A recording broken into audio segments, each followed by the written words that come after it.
Alors les gars, bienvenue sur ce nouvel épisode sur le montage du P40. Donc là, comme vous le voyez, je suis dans la photo découpe, hein, je suis même en plein dedans. Alors ça fait 4 séances que je suis dessus, hein, 4 séances de 3-4 heures, donc ça fait pas mal d'heures. C'est long, hein. Donc là, vous voyez, j'ai déjà assemblé, j'ai mis une photo sur le forum, mais je vous montre. J'ai déjà collé un des volets. Ok. Ça, c'est les trappes qui vont venir se poser ici comme ça. Ok. Donc c'est plutôt pas mal, hein, côté détaillage. C'est vraiment un réel plus, quoi. Donc il y a le boulot de montage de la photo découpe, hein, c'est assez fragile et ça se tord facilement, etc. Et après, il faut l'ajuster à la pièce. Alors malgré qu'on avait préparé, il y a quand même eu des petites surprises, quoi. Il manquait un petit millimètre. Donc beaucoup de travail de ponçage, au milieu. Enfin, j'ai passé beaucoup de temps à faire en sorte que ça s'assemble correctement. Bon, finalement j'y ai réussi, mais c'était un peu laborieux. J'ai encore un peu de boulot. J'ai encore un peu de boulot ici sur le côté pour que ça soit tout nickel, cette surface-là, quoi. Voilà. Quoi d'autre? Là, je vous avais montré déjà, mais sur le plastique, ça y est, tout est fait, tout est nickel, hein. J'ai tout refait, tout collé du mastic, une languette ici. Donc là, tout est parfait. J'ai plus que ces deux trucs-là à finir. Et puis, on pourra attaquer la pâture. Alors là, voilà, ce qui était important aussi, c'est que c'est de ce côté-là, quoi, que ça soit bien droit, quoi. Vous voyez? Que la photo découpe, la pièce ici en photo découpe, attends, je vous montre, ouais, la pièce ici en photo découpe ne fasse vraiment qu'un avec cette surface-là, quoi. Okay. Donc ça aussi, il y a un gros boulot de ponçage et de préparation, tout ça. Donc comme vous le voyez, je repose le P40. Comme vous voyez les volets, tout ça, c'est beaucoup de boulot, quoi. Et je m'aperçois que quand on fait beaucoup de boulot comme ça de photo découpe, et ben, j'ai le matériel qu'il faut, mais il me manque des petites choses quand même. Je voudrais m'intéresser, et ça va être ma prochaine étape l'année prochaine, à la soudure de la photo découpe. Parce que ce qui est galère, en fait, c'est la colle, quoi. C'est coller à la colle forte, c'est un chiant. Et en plus, c'est pas si solide que ça, quoi. C'est pas si solide que ça, parce que vous voyez d'ailleurs, déjà dans cette étape-là, il faut coller toutes ces pièces, enfin, pas dans celle-ci, plutôt dans celle-ci. Il faut coller tous les petits montants, là, les petites traverses. Et après, il faut insérer une barre qui passe dans les petits trous ici, une deuxième et une troisième. Et il suffit que vous forcez un peu, pourtant ils sont collés sur 3 points, hein, la colle forte. Et ben il suffit que vous forcez un peu et elle se détache, quoi. Voilà. Alors qu'à la soudure, hein, j'ai pu voir ça sur des tutoriels là. Bon, il va me manquer des outils parce qu'il faut des petites pinces, vous voyez, il faut un petit outil qui va tenir ça bien droit, posé, sans colle, hein. Et moi je pourrais souder là une petite pointe de soudure de chaque côté. Donc et puis un poste de soudure que j'ai pas. Un peu de technique, hein, que j'ai pas encore à la soudure évidemment, mais ça sera vachement plus solide, quoi. Parce que c'est clair que c'est un ajout, c'est vraiment un plus sur une maquette, quoi, c'est sûr. Mais il faut quand même que ça soit solide, quoi, et la colle, bah, allez voir sur le site de Plasmo. Plasmo, vous savez, ce Polonais qui fait des montages superbes, là. Il a fait toute une vidéo sur la soudure de la photo découpe. Et il n'y a pas, voilà, ça déforme pas, là, la colle, il y a plein de traces de colle, tout ça, alors qu'à la soudure, c'est vraiment nickel, quoi. Et après, il faudrait que je me paye un de ces petits kits là chez Fifi. J'ai vu à l'accueil, là, il a des petits kits qui sont entièrement en photo découpe. Il faudra que je m'en paye un ou deux, hein, pour m'entraîner à la photo découpe et le faire ça à la soudure, quoi. Ok, donc je vais terminer ça. Je vais le mettre en place, enfin tout au moins cette partie-là. Ok. Et puis on va se retrouver ensuite pour le passage de l'après, hein. Et on va commencer enfin le travail de peinture. Allez, à tout de suite. Bon, là on va attaquer la couche de primer. Alors ce qu'on va faire en premier avant de mettre du primer, c'est de mettre l'intérieur green du côté ici du cockpit là. Ça on passera après. Donc intérieur green, on y va. Il est là, il est ici. Le MRP. Donc là il est tout monté, toutes les pièces sont prêtes à côté là. On va d'abord s'occuper du primer, donc après, et puis ensuite un peu de métal, on va faire des sous-couches pour après les... Je vais faire une technique à la laque là. Enfin, je vais mélanger un peu plusieurs techniques. Alors j'en ai pas beaucoup parce que je devrais pas en avoir besoin de beaucoup.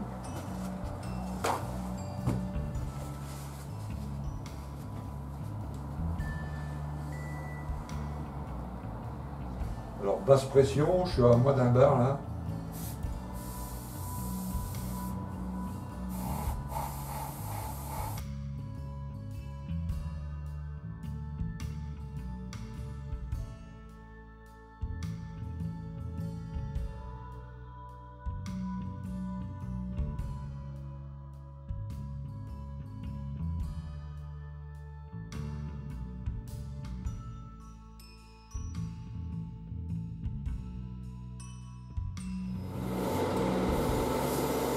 Ok. Là maintenant on passe à la couche de primer. Donc là je ne vais pas tout filmer, hein, je me fais ça en accéléré après parce que il y a du boulot quand même.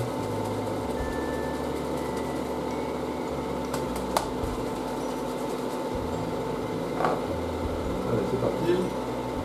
Je vais mettre un gant. On va couper les mains.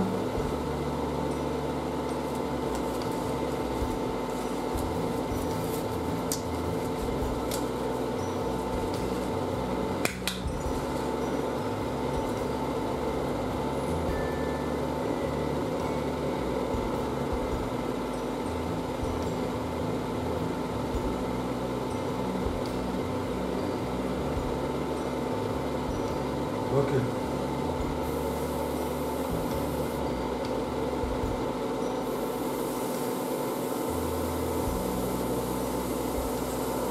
On va faire une face, et puis je ferai l'autre après.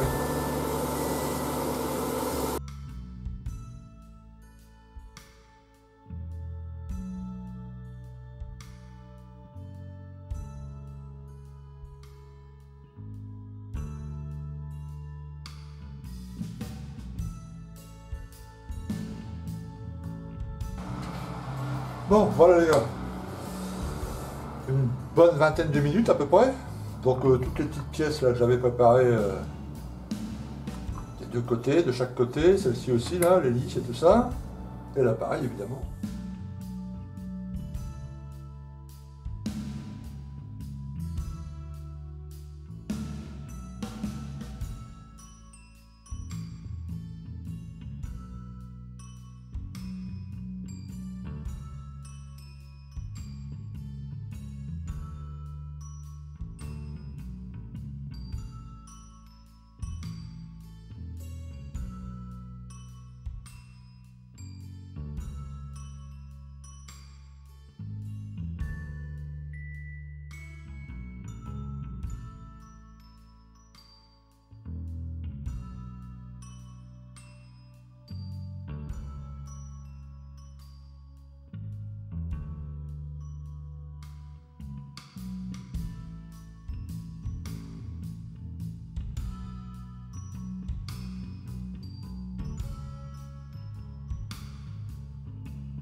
Alors, je vous explique ce que j'ai fait là. Donc j'ai passé de l'alu sur certains endroits, le vert. Alors j'ai fait un truc que je vous avais pas dit, c'est ce jaune là, que j'ai lu dans une doc, j'ai mis le lien sur le forum, que dans un avion comme ça, sur beaucoup d'avions américains, les pièces étaient fabriquées dans des usines différentes. Et en ce qui concerne les codes couleurs, les couleurs finales, c'était des couleurs très précises, donc ils n'avaient pas le droit. Mais pour le primeur, donc c'était une espèce d'antirouille si vous voulez, ils avaient juste l'instruction de passer un zinc chromate. Et suivant les usines, les zinc chromates étaient de couleurs différentes. Donc, dans beaucoup de cas, c'était du vert comme ça. Et dans certains cas, c'était du jaune comme ça. Donc là, pour apporter un petit plus graphique après quand je vais faire les éraillures, j'ai supposé que tous les ailerons, enfin ces deux-là et ces deux-là, avaient été fabriqués dans une usine où ils utilisaient du zinc chromate jaune. Voilà. Donc j'ai fait les deux côtés. Okay. Et comme ça permettra d'avoir des éraillures un peu différentes. Alors là, je vais passer une couche de lac sur les deux côtés. Hein. Puis je vais les dessécher. Et ensuite, on va passer la couleur finale. Alors, il y a trois tons. Il y a... ici, ça va être du gris. Et ici, ça va être une couleur de dark earth et de dark green, avec camo. Ok, alors... sur ce genre de technique, quand on fait la laque, on ne peut pas faire de pré-ombrage. Enfin, tout au moins, c'est difficile. Il faut mieux faire après les ombrages. D'accord ? Donc là, ce qu'on va faire, c'est qu'on va appliquer toutes les couleurs. Ensuite, on va faire les petites éraillures, ok, avec le pinceau et l'eau. Voilà. Donc là, la laque va jouer son rôle et va faire les petites éraillures. Donc voilà. Alors, comment on fait pour se rappeler où on a mis du vert, où on a mis du jaune. Enfin là, le jaune, en l'occurrence, ça va être facile, mais où on a mis du vert, où on a mis du métal, bah, c'est très simple. En fait, j'ai pris une photo de mon appareil là par le dessus et une photo du dessous. Et quand je vais faire mes éraillures, et ben, j'aurai la photo sous les yeux et je saurai exactement où, avec mon petit cure-dent, mon petit pinceau dur, faire des éraillures. Okay. Et une fois que ça sera fait, les éraillures seront faites, et ben là, on va faire le post-ombrage, là, ce coup-ci. C'est-à-dire qu'on va éclaircir le panneau dans les centres, on va assombrir les lignes de structure. Suivant la couleur qui est en dessous, quoi. Donc avec le gris, on va mettre du gris clair et du gris foncé, et là bah, les mêmes teintes de base, mais ou foncé ou éclairci, pour faire tout ce petit travail de post-ombrage. Et après ça sera bon. On attaquera les cales et les jus. Donc là, bon, je passe la laque, je laisse sécher, et puis on se retrouve, on va commencer par le dessous, il faut toujours commencer par la teinte la plus claire. Et voilà. Alors, après les volets ici, les deux là, l'autre côté, hein. Et puis ici la baie, ça va être en intérieur green, donc celle-ci. Ok. Intérieur green. Et ça, on le fera à la fin quand tout sera fait. Je ferai peut-être un pré-ombrage qu'on va masquer d'abord, je ferai un pré-ombrage classique. Et puis on posera l'intérieur green. Voilà. Ok, bon, on se retrouve tout de suite après que la laque soit sèche.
Ok, alors ça c'était le Dark Earth.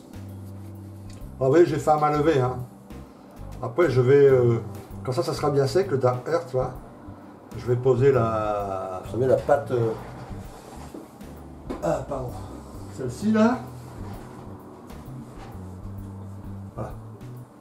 Pour bien masquer toutes les zones et après je pulvériserai pardon, le Dark Green. Okay. Après je ferai en premier les éclaircies et l'ombre sur le Dark Green, puis j'enlèverai la pâte, puis là je ferai l'ombre tout doucement sur le Dark Earth.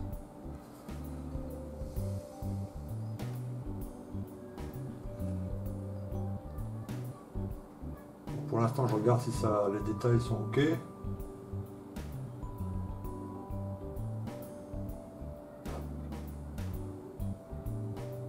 J'ai masqué un peu le dessous évidemment.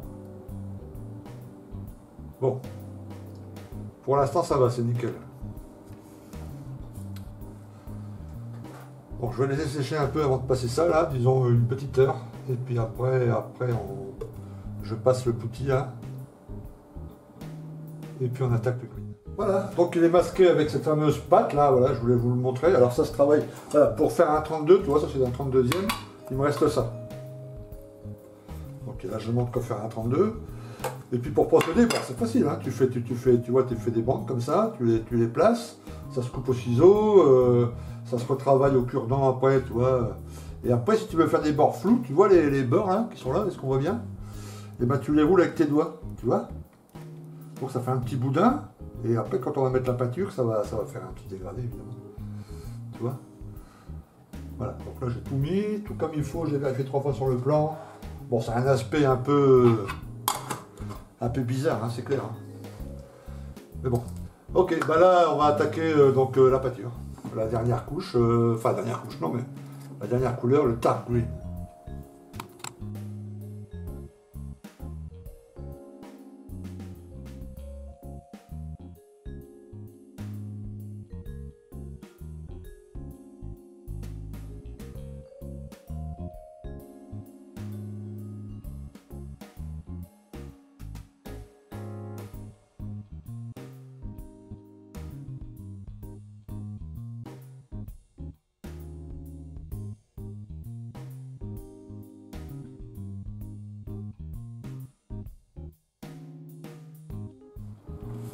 Ok, alors voilà.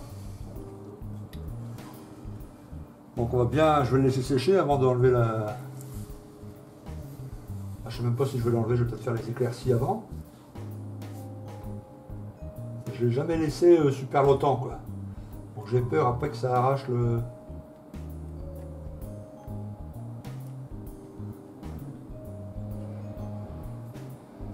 Oh, je crois que je peux le laisser là. Je crois que je peux le laisser. Je vais faire les éclaircies comme ça. Et les assombrissements comme ça. Ok, bon, en tout cas la séance là ça fait plus de 20-25 minutes, donc ça sera tout pour aujourd'hui. L'autre on va poster assez vite hein, la suite parce que bah, je suis en vacances là, j'ai récupéré mes lunettes loup, tout est ok, donc là je vais arrêter pour aujourd'hui, je vais continuer demain. Et puis bah, la prochaine vidéo lundi ou mardi. Okay. Sur ce, je vous souhaite à tous une bonne soirée ou une bonne journée. Et je vous dis à très bientôt. À plus, ciao.